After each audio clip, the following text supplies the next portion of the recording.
করছিস তুই? তুই এখনো রেডি হসনি?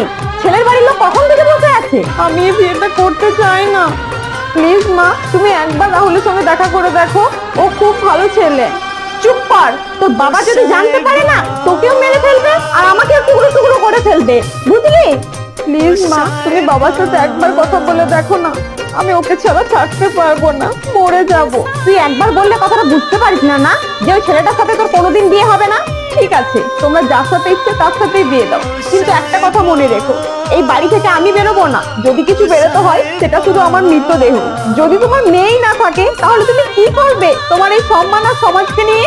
হ্যাঁ, তো তোর যদি মরা লাগে তো শ্বশুর বাড়িতে গিয়ে মর, এখানে মরে আমাদের গায়ে কলঙ্কের দাগ লাগাস না। তাড়াতাড়ি রেডি হয়ে নে, তা না হলে তোর বাবাকে পাঠাচ্ছি গিয়ে ভালোবাসা দেখাচ্ছে।